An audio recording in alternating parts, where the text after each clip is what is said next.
Good morning students and parents.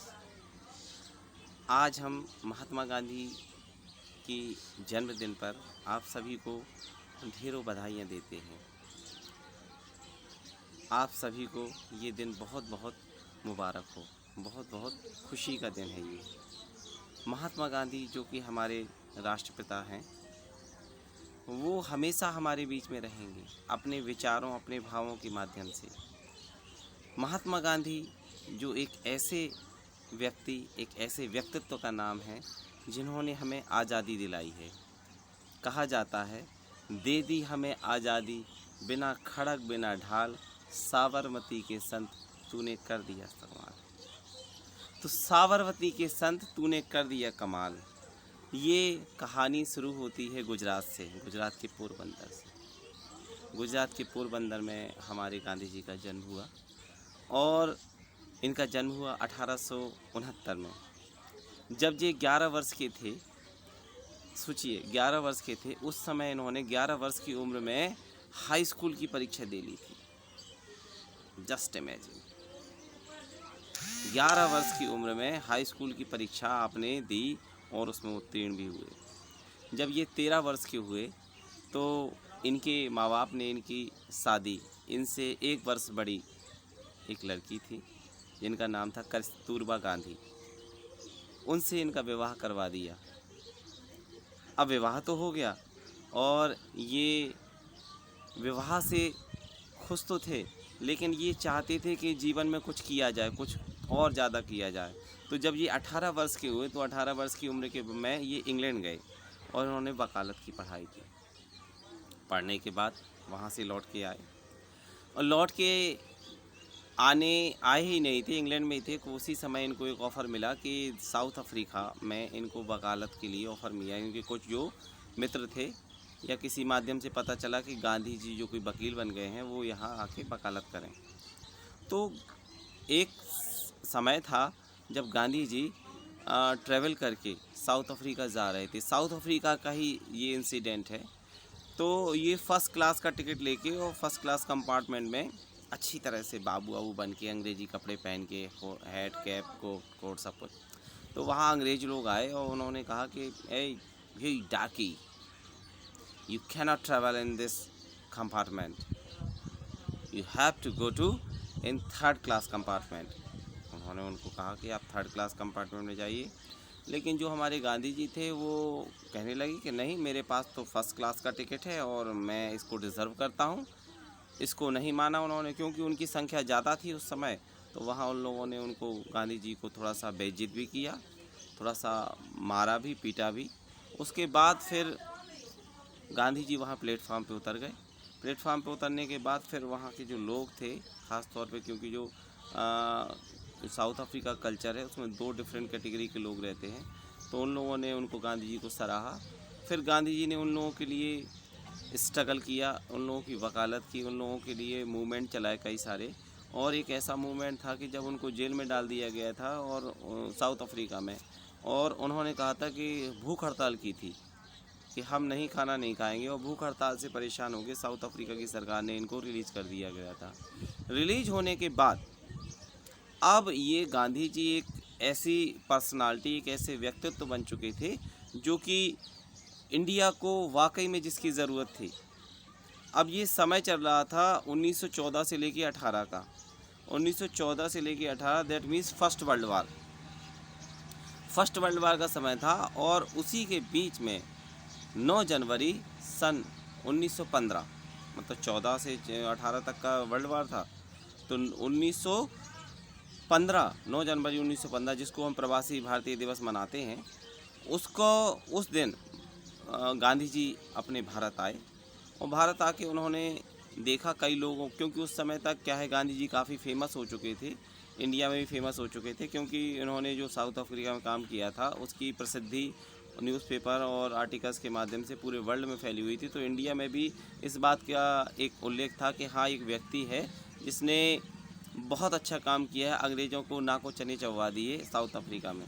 तो जब India में आए तो इंडिया की जो पॉलिटिक्स थी, तो इंडिया की पॉलिटिक्स में काफ़ी मतभेद था। क्या है, हम सभी जो लोग, जो ख़ास तौर पे हिंदू, मुस्लिम, सिख, ईसाई, एकीकृत नहीं थे। सभी लोग अलग अलग अपनी अपनी भावनाओं को लेके और आपस में विद्रोह करना और ये करना। हाँ, उस समय कुछ मूवमेंट हो रहे थे, कुछ मूवमेंट हो रहे थे जो कि आज़ादी के लिए थे, लेकिन ये कोई ख़ास ऐसा मूवमेंट नहीं था जो कि हमें आज़ादी दिलाने के लिए एक अग्रसर हो। तो गांधी जी ने क्या किया, नॉन वायलेंस पॉलिसी को अपनाया। किसको? नॉन वायलेंस पॉलिसी को। नॉन वायलेंस पॉलिसी को अपनाने का मतलब ये है कि हम अहिंसा परमो धर्म, हम अहिंसा पर ही विश्वास करेंगे। अगर कोई हमें एक चांटा मारता है तो हम उसके लिए दूसरा गाल कर देंगे कि आप हमें दूसरा चांटा मारिए। मतलब गांधी जी का ये विश्वास था कि हम हिंसा नहीं करेंगे, ठीक है, हम हिंसा नहीं करेंगे। अब इसी दौरान एक घटना हुई 1919 में, जो कि जलियांवाला बाग कांड के नाम से जानी जाती है। ये काफ़ी दुखद घटना थी भारत के इतिहास के हिसाब से, ठीक है। बैसाखी का दिन था। अमृतसर के जलियांवाला बाग कांड में हज़ारों की तादाद में हिंदू, मुस्लिम, सिख, ईसाई सभी समुदाय के लोग इकट्ठे हुए सेलिब्रेट कर रहे थे और कुछ स्पीचेस वगैरह भी हो रही थी। उसी दौरान जनरल डायर को पता चला कि यहाँ इंडिया में, यहाँ ख़ास तौर पे जलियांवाला बाग में कुछ देश विरोधी एक्टिविटी हो रही है, जबकि ऐसा कुछ नहीं था, ऐसा कुछ नहीं था। क्योंकि वहाँ आपने देखा होगा कि पिक्चर्स में कि वहाँ बच्चे भी थे, औरतें भी थे, हर धर्म संप्रदाय के लोग थे।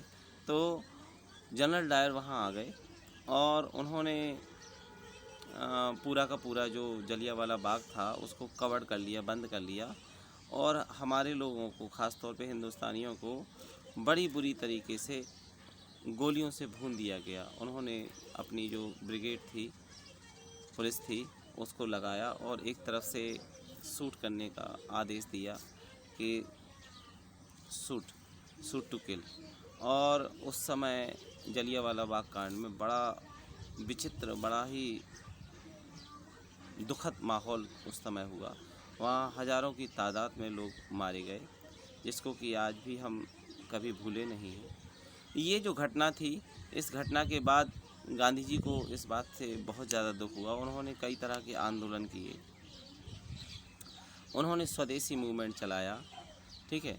उन्होंने अंग्रेज़ों भारत छोड़ो आंदोलन का एक नारा दिया, जिससे कि इस बात के लिए कहा गया कि हम अंग्रेज़ों की जो आर्टिकल्स हैं, अंग्रेज़ों की जो चीज़ें हैं, उनको यूज़ नहीं करेंगे, हम उनको फेंक देंगे, हम उनका जो विदेशी सामान को यूज़ नहीं करेंगे। तो उन्होंने ये भी किया। अब समय आता गया, समय बढ़ता चला गया। द्वितीय विश्व युद्ध आया 1939 से लेके 1945 के बीच में।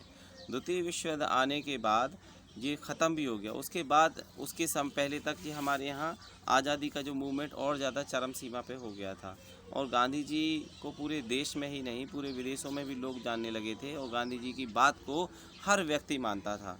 ऐसा नहीं है, गांधी जी ने अगर कह दिया कि हम विदेशी कपड़े नहीं पहनेंगे, तो देश के, मतलब विदेश के सभी लोगों ने इस बात को स्वीकार किया और विदेशी जो सामान थे उनको फेंक दिया। जैसे कि अभी हाल ही में आपने देखा होगा, मोदी जी ने कहा है कि रात को दिया जलाएं, ठीक है, या उन्होंने कहा थाली बजाएं लॉकडाउन के दौरान, या उन्होंने कहा कि मास्क लगा के आप 2 गज की दूरी बना के रखें।